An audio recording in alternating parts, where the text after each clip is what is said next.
Hello and welcome to Easy Does It, a show where easy does it. I got to work on that slogan a bit.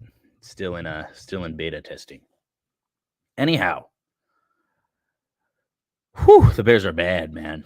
The Bears are really, really bad. That's no secret. Actually, you know what? Let's take a pause from that real quick. I want to give a quick, not really quick. I'll talk about this for a bit. I'd like to talk briefly about Damar Hamlin of the Buffalo Bills. Obviously, that was one of the scariest things I've ever seen on Monday night. I don't really have like a fresh take on this. The media has been talking about this ad nauseum, as they should be, right? It's a very scary thing that occurred, and it's something. It's unprecedented, something you never really see on a football field. So you never want to see anything like that, obviously. Um, and it definitely gives you some perspective. It is just a game at the end of the day. It is just a sport. With that being said, it's something that means a lot to a lot of people. It's something that we all love. Um, but really, the main thing is, he doesn't have his breathing tube anymore, which is amazing news. He is communicating, talking to his teammates. I don't really know how the medical procedures work in this instance, but based on everything I've heard, it sounds like he is recovering and he is getting better, and that is just unbelievable news. And in some ways, that may speak to the power of prayer. It's hard to know for sure. However, a lot of people were really rooting for this young man's recovery, and it's really great to see that he is getting better. Oh, I got a comment. That's cool. What up, Easy? Wait, I'm Easy. What up, Easy? Hope all's well. Thank you, Anthony. All is well. Thanks for tuning in, my man. So yeah, shout out to Damar Hamlin and his family. I hope he's hopefully he makes a full recovery. And it's good to hear that he's headed in the right direction. I think we could all agree on that. Now, given that he is doing a lot better, it feels more appropriate to talk about the logistics of the NFL season now, because the NFL did rightfully cancel the game. Although it is interesting how the first thing Damar Hamlin asked is, "Well, who won?" That reminds me of the third. I think it's the third Harry Potter movie. Harry Potter like eats it, like he gets hit by a bunch of Dementors and just falls out of the sky on his broom during a Quidditch game. And the first thing he asked is like, "Wait, who won? Like, what happened?" And obviously Harry's team lost because Quidditch is a dumb game, but that's not the point, right? I just think it is interesting that the first thing he said was, who won the game. It just kind of shows you how much this sport means to so many people. Like it's winning really does matter. And I do like that the doctor said, you won the game of life. However, it is kind of an awkward situation. For one thing, because now the Chiefs are kind of in a position to back into the number one seed, which isn't. Which the Bengals could have easily, definitely not easily, but they definitely could have ended up winning on Monday night. But it doesn't feel right without that game being played. That the Chiefs will probably end up with the number one seed in the playoffs. Now, that being said, it's not like they haven't fought hard and earned it all year. So it is what it is. I still think that this is a good opportunity for them to either decide the playoffs on a coin flip, a nationally televised coin flip, or even, like something even crazier than that, like make Joe Burrow and Josh Allen play Madden against each other, and whoever wins, like that goes down as the win for the Bengals or the Bills. Or, make them do like a rap battle. No, don't make him do a rap battle. That'd be weird. I don't know, man. Like, I feel like the NFL has an opportunity to kind of get creative with it. It doesn't have to be something as trivial as a coin flip, but I don't know. It just feels like the Bills definitely could have won the game on Monday night. It was just 7-3, and it does feel like they are being. I don't want to say they're being cheated out of it because that kind of trivializes the situation, but there's really no fair solution here. There just isn't one. Especially because, if the Bills did beat the Chiefs in the regular season, strength of schedule should give Buffalo the edge. That's just my opinion. Even though the Chiefs will have the better record, I do think Buffalo should get the 1 seed if it comes to that, because, like I said, it really comes down to the fact that otherwise the game between the Chiefs and the Bills earlier this season, it feels like it becomes almost pointless in a way. Also, I mean, really, the NFL shouldn't have an 18-week schedule, 17 games, very awkward amount of games at this point. It's 16 games was so perfect before. You had your first quarter of games, 4 games, 4 games, 4 games, 4 games. It's very easy to divide the season into quadrants. And then they jammed in this 17th game, which is a lot. I do, however, like the new playoff structure. I guess it's not really new at this point, but 7 teams with a chance to make the playoffs. With 17 games, it does mean more teams are alive for longer. Now, my solution would be to just start the playoffs as I would have had Buffalo and Cincinnati play their game, and then that's the last game of the regular season altogether. Everyone who's in is in, everyone who's out is out. But the only reason why this is my solution is because then the Packers wouldn't make the playoffs. I mean, it's just a very biased take. I admit it. Yeah, so it sucks to suck. I would know. I'm a Bears fan. But anyway, about the Bears, yeah, that game against the Lions sucked. Not great. Not a lot of fun to watch. Well, I mean, they had some fun plays. That cute little Cole Kmet pitch to Justin Fields was fun. I'm not going to sit here and be discouraged by a poor performance from Justin Fields when the reality is that offensive line played horribly. What I am encouraged by is I've heard, objective media people, ones who do know football, talk about how they still think Justin projects as a good passer. They think he will. I mean, I think right now he's definitely shown flashes, and I mean, his running is unbelievable. He's got a certain clutch factor to him, which hasn't really manifested as much as I would have liked to see. But he does, like, he is figuring out the pace of the game, and, steady improvement week after week was true throughout the season until this last game. The Bears are making the right call, not letting him play week 18. If you disagree, shut up. Like, I'm not going to argue with you on that. Like, there is no reason for Justin Fields to play the last game. Yes, like, absolutely, he should have been playing these past 5 weeks or so. Like, I'm all for that because, you got this tough kid who wants to play. Like, you got to test him, right? Like, you got to get him reps. But week 17 or week 18, this meaningless game against the Vikings, please, please. I never thought I'd say this, but bring on Nathan Peterman, baby. Let's go. It's going to be bad, y'all. It's going to be ugly. We're going to get killed. And it's going to be almost a nice cathartic way to end the season. I don't want to beat the Vikings. Fuck that. We are very much in line for this number 1 pick. I do think Houston will beat Indianapolis. The reason why I say that is because even before Jeff Saturday got there, the two teams were pretty evenly matched.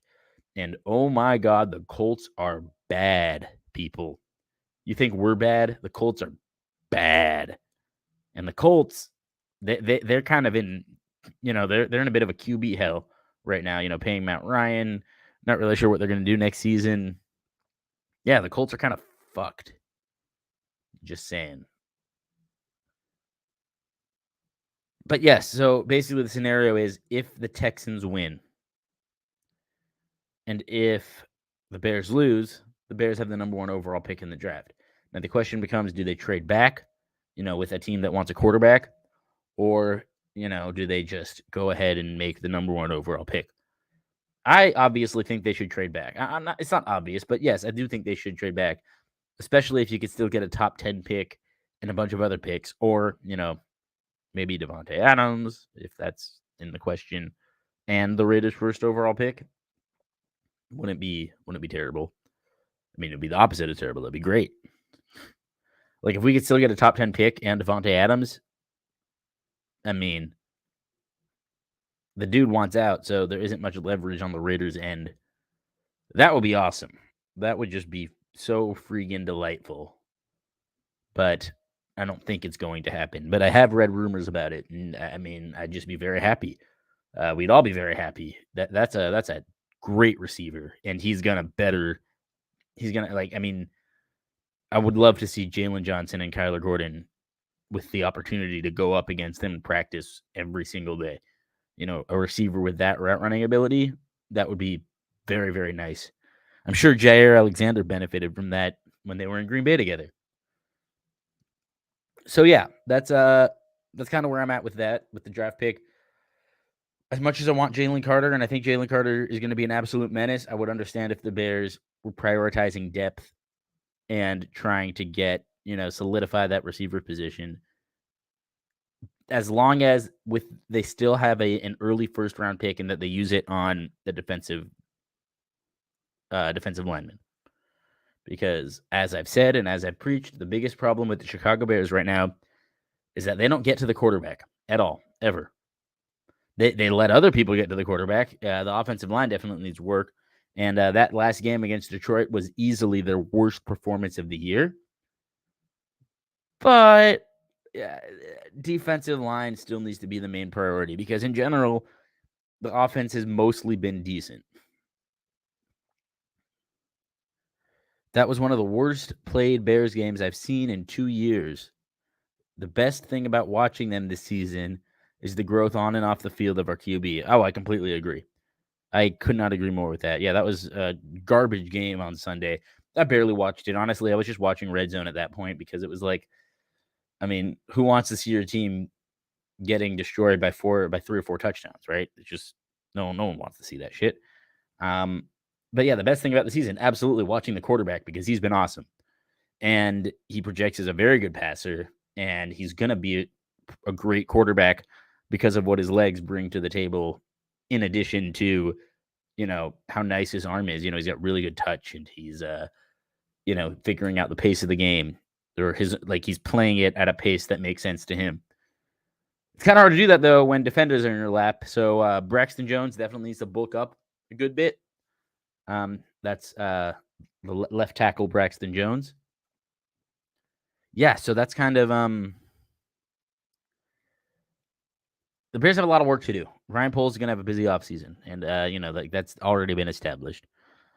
So given that, Bear season's almost over, that doesn't mean football season's almost over. Well, I mean, I guess it does. Football season is almost over. But, we're just getting to the exciting part in regards to, the rest of the NFL. So just because this is a Friday night and, I did not expect to get a lot of listeners tonight, although Anthony, gotta give you credit for tuning in. People could go back and check me on this. I'm going to go ahead and make my predictions for this next week.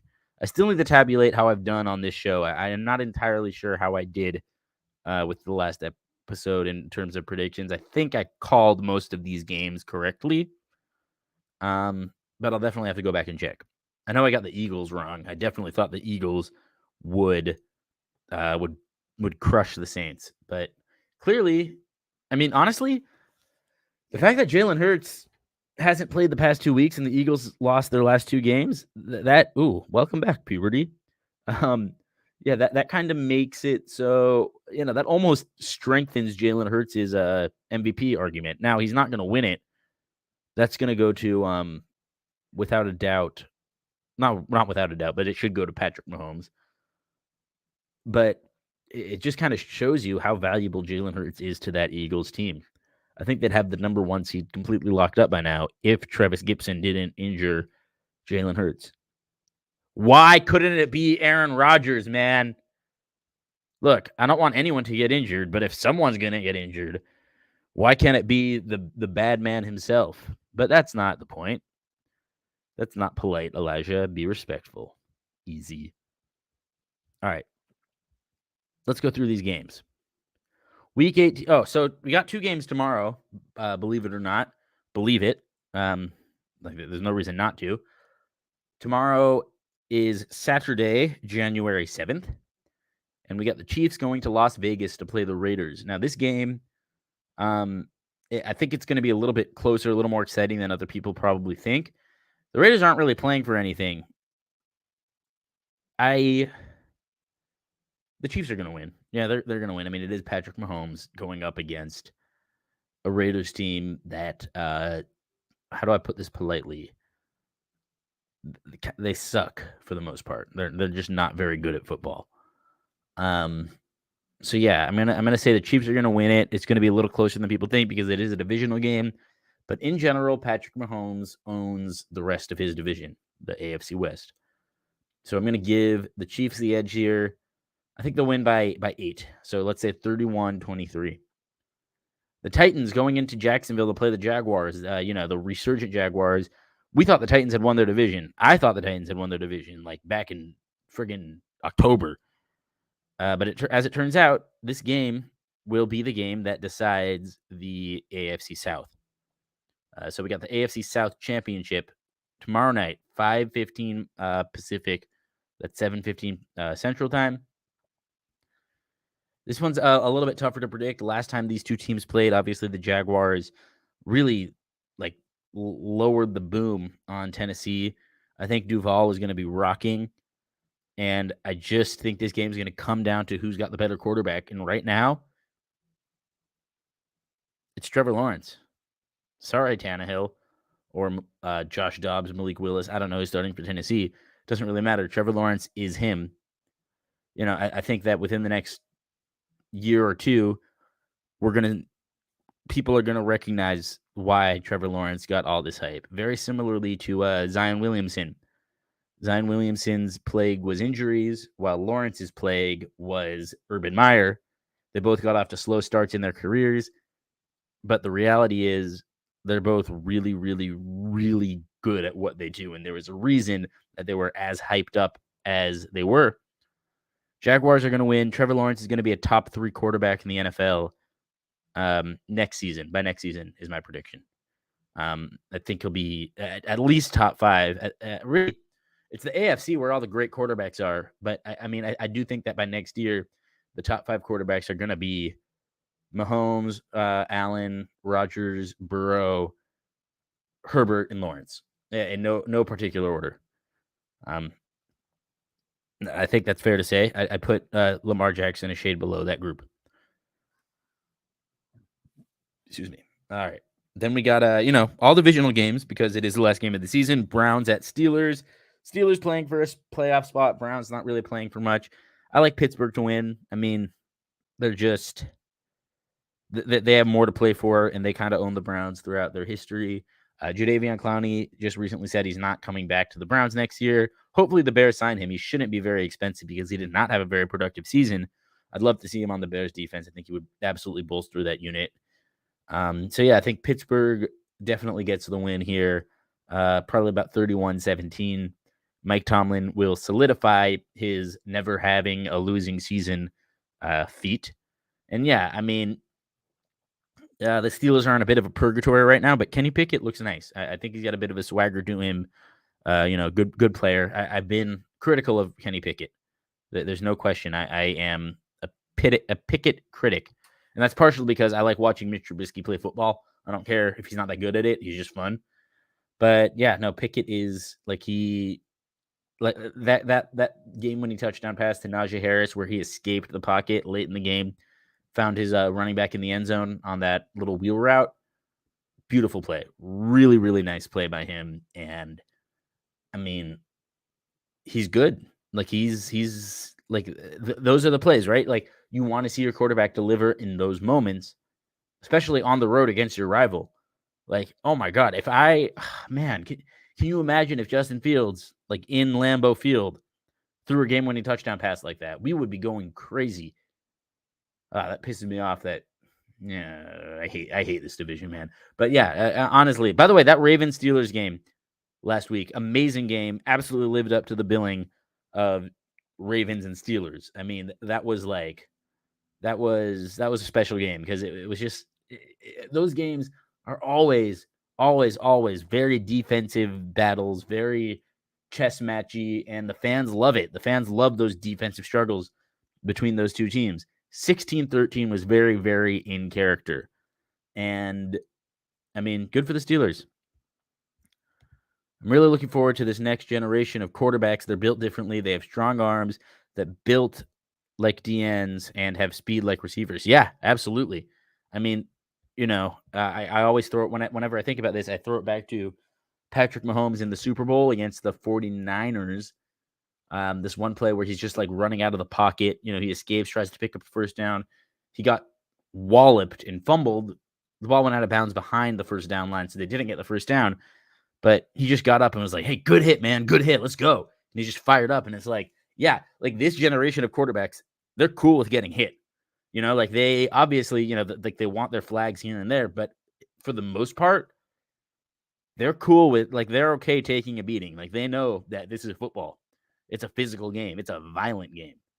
And, I definitely enjoy that they're built to sustain that kind of contact. And I mean, Justin Fields is chief among these examples, right? Because he is thick and built he could absolutely play strong safety if he wanted to, I'm sure. And he's he's just a really tough kid. And honestly, really tough kids coming out in the draft, like Bryce Young, and I mean, Young is small, but he's tough. CJ Stroud, amazing game for CJ Stroud against Georgia last week. Like, my goodness, he really improved his draft stock, in my opinion, in that game. Then there's other kid, I can't remember his name in the draft right now. I'm blanking, but yes, Anthony, that's an excellent point. Really, really fun generation of quarterbacks who are, obviously great, amazing passers of the football. And at the same time, they're really good at saying, you know what, fuck it, I'm going to do it myself.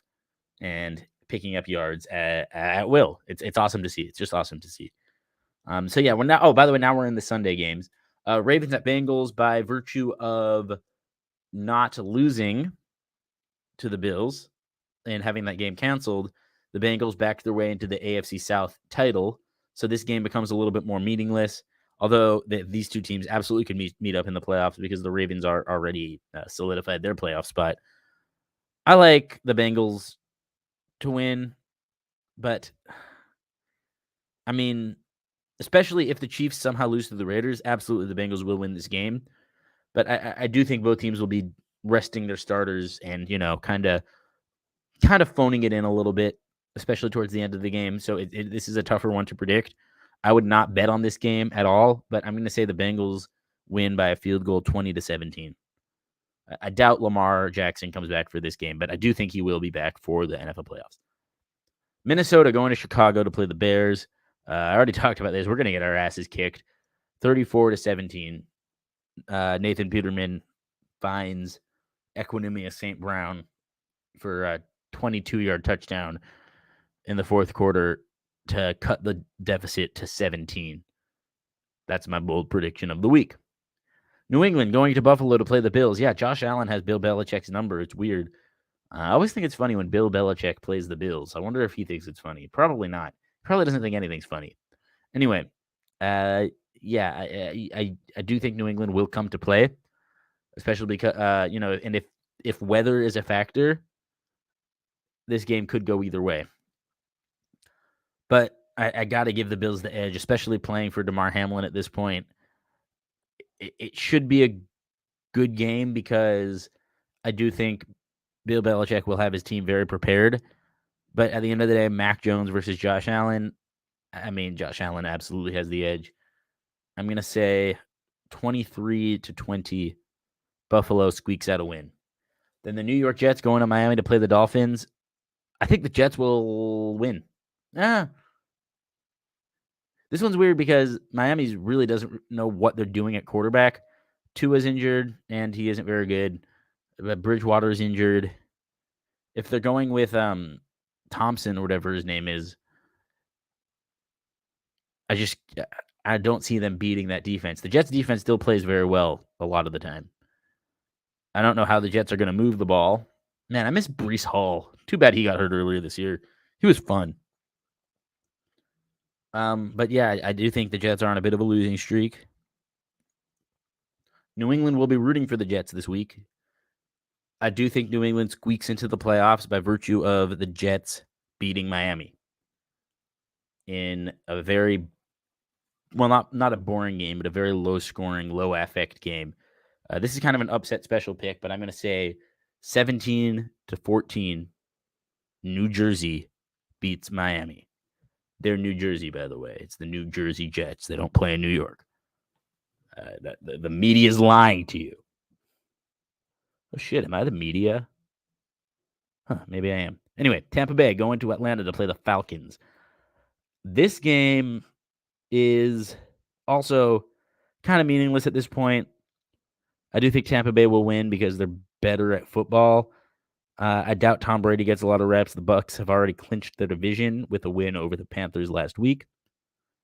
I still like Tampa to win 20-10. By the way, watch out for Tampa in the playoffs. I don't think anyone wants to play them because one thing that they've done well all season is their defense is legit. Their defense has been legit. Really, the only problem is like that they haven't had consistency at the offensive line position. But last week, Brady really looked like Brady. And Mike Evans, he popped off. I don't know why the Panthers were playing single coverage over the top of him, but hey, he had a great game. Tampa's going to win this one 27-13. Carolina going to New Orleans to play the Saints, another meaningless game.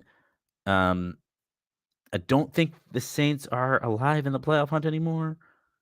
But although they did beat they did have that win last week. Oh, no, they're not in the playoff hunt. But they did have the win last week against the Eagles. So, they want to end the season on a positive note. I do think they will do that at home, give their fans something to enjoy. Another game that's tough to predict because a lot of auditions will likely be happening in this game. But I do think the Saints win. And, this is not good for Eagles fans because the Eagles have the Saints' number one pick. But I do think the Saints will win this one 21-13. Actually, I'm going to say 21-17 because I think Sam Darnold has been playing well enough to get them another touchdown instead of a field goal. So 21-17. Indianapolis hosting Houston, and this is the game that we're going to all have our eyes on. We definitely want to see Lovie Smith and Houston win. Man, isn't it nice to be rooting for Lovie Smith again in a weird, twisted way, especially against Jeff Saturday, who beat them in the Super Bowl? Oh, thank you, sir. Word is that if the Dolphins lose, the coach gets fired. Ooh, that would be interesting. I doubt they fire him after one season because he did have a really good September and October, which, by the way, I got to toot my own horn for a sec because I've been saying the Dolphins are very much a September-October team. And sure enough, they got off to a great start this year and have since fallen off a cliff. Similar to the New York Jets, although the Jets, I think, are more... The problem with the Jets is more that they just don't have a good quarterback.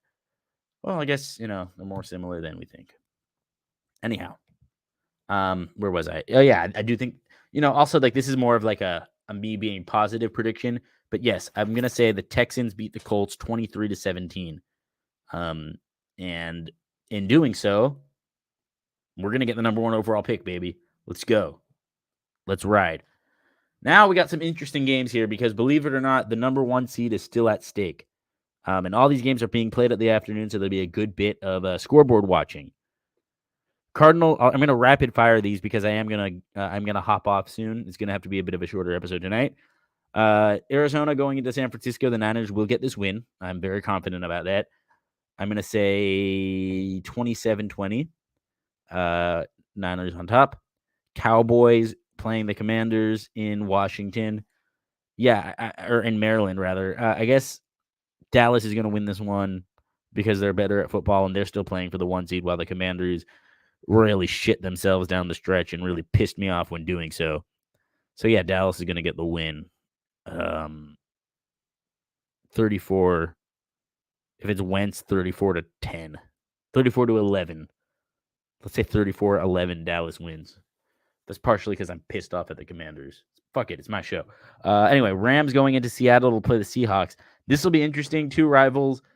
I'm going to be rooting very hard for the Rams in this game because I want the Lions to be playing for something on Sunday night. But if the Seahawks win, then the Lions are playing for the Seahawks on Sunday night. But if the Seahawks lose, then the Lions are playing for a playoff spot. I don't know why the fuck they flexed the Lions-Packers game. That was bullshit. They should have flexed the Giants-Eagles game because the Giants-Eagles game is the one with the most implication, really, in the NFC Because if the Giants are somehow able to beat the Eagles and the Cowboys win, the Cowboys, I believe, get the 1 seed. Unless the Niners win, then the Niners get the 1 seed, assuming the Eagles lose. But I don't think it's going to matter because I do think the Eagles will get the 1 seed because I do think the Eagles will beat the Giants 31-20. Last time it was a lot, the margin was a lot wider. I think the Giants lost by 26 to the Eagles in New Jersey. So now that they're in Philly, it should be a similar result. I'm not sure if Jalen Hurts will be playing, but if he is, assume that the Eagles will win. I even think that I do think the Eagles will win, even if Gardner Minshew starts. But the Giants, they're just playing. They already have their playoff spot locked up. They don't have to play their starters, but in typical Giants fashion, I'm sure they will because we all remember 2007, they gave the Patriots a run for their money, and that helped them down the stretch when they played the Patriots in the Super Bowl and obviously upset the Patriots in the biggest upset in the history of the NFL, 17-14. That's kind of, a bit of a similar situation here. Not the same, somewhat similar, though, in the sense that the Giants already have their playoff spot locked up, and the Eagles are playing for a number 1 seed. I do think the Giants will have a better game plan this time against the Eagles, but I still don't think it will be enough to win, and that's why I'm taking the Eagles to win by 11. Rams at Seahawks. I'm gonna take the upset special here, and I'm gonna go with the Rams getting the win. I think these two teams match up a little better than we think. I'm going to take the Rams to win this one, making the Lions very happy for a few hours at least. Rams get the dub 24-19. It'll be an intentional safety. It'll be fun. Chargers, Broncos in Denver. Whew. Yeah, I mean, Chargers should win this one. Not that it really matters this game. I mean, Chargers have their playoff spot. Broncos are obviously out. They don't even have a draft pick on the line. But I do like the Chargers to win this one because they're better. Hopefully, we don't see too much Justin Herbert. They should rest him up a good bit. Let's get former Bear Chase Daniel in there. Obviously, I mentioned on the show before, I do like the Chargers. They're not my favorite team, but I do like them. So obviously not my favorite team. I'm a diehard Bears fan. It's a Bears podcast. But the Chargers, living in LA, they are my number 2 team easily.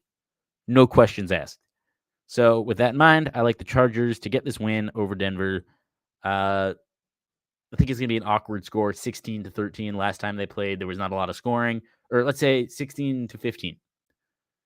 I think we might get a safety in there. Not a lot of scoring. Last time they played in LA, with Herbert at full strength. Later in the season, it's like,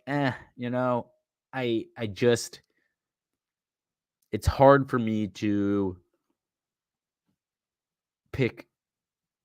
Yeah, I mean, it's hard for me to pick against them because, obviously Herbert's a better quarterback than Russell Wilson at this point. But at the same time, I don't know how much Herbert's going to play, so that's why this game is particularly hard to predict. But at the end of the day, I do think the Chargers will get the win in a nice, awkward game. And then we got the Lions going to Green Bay to play the Packers, the fucking Packers who somehow are still alive because they've been winning and everyone else has been losing. Just completely fucking shit up. I called this a while back. Everyone said, oh, the Packers are done. The Packers. And I'm like, no, Rodgers just needs time to adjust with his young receivers. Give him a little time. He's going to be fine. They're going to figure this shit out. And sure enough, they're on a 5-game winning streak or something like that. They've been playing really, really good ball. The Lions, obviously, too, have been playing really good ball, but I don't see them going into Green Bay and stopping Aaron Rodgers with a playoff spot on the line, especially if the Seahawks do end up beating the Rams. And, yes, the Lions will play hard to try to play spoiler against Green Bay. I don't think they're going to succeed, though, because, first of all, I think the NFL wants the Packers in the playoffs. That's a given.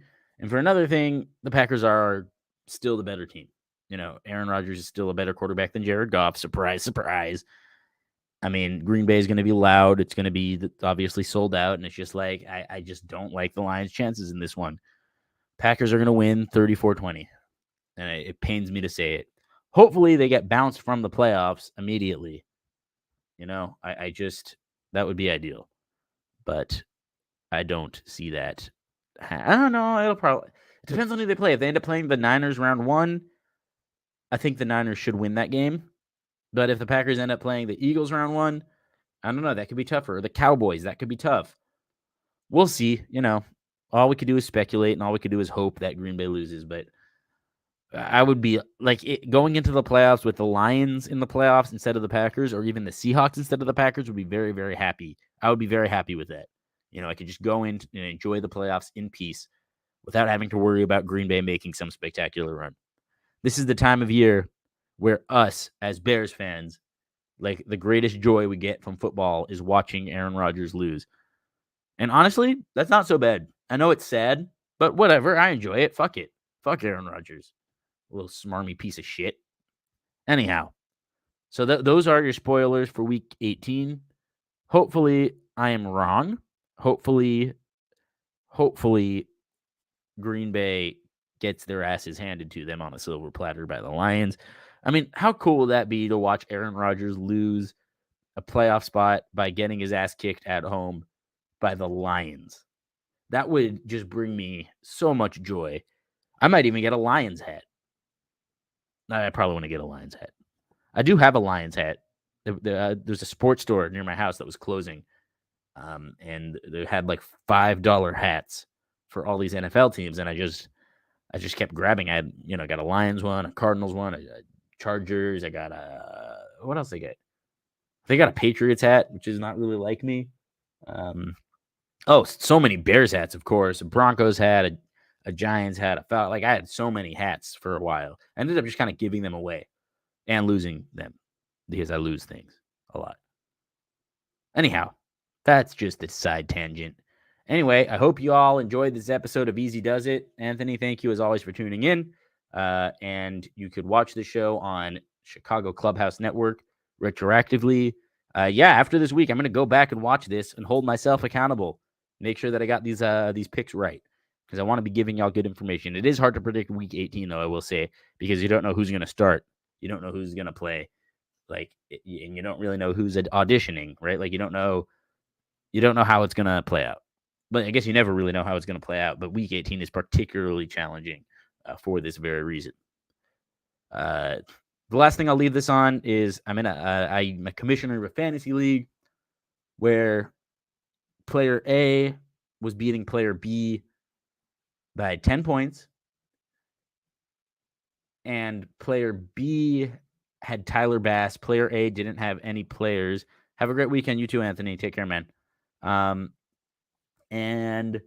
Player B had, Tyler Bass, the kicker for Buffalo. Player A didn't have any players left. And then, whatever happened. It's kind of a murky situation because player B absolutely could have won. Tyler Bass could have made a couple long field goals in that game. You never really know what was going to happen. Right now, where I stand on this is I think I'm going to have them decide I think we're going to decide the winner Week 18 with a DraftKings lineup.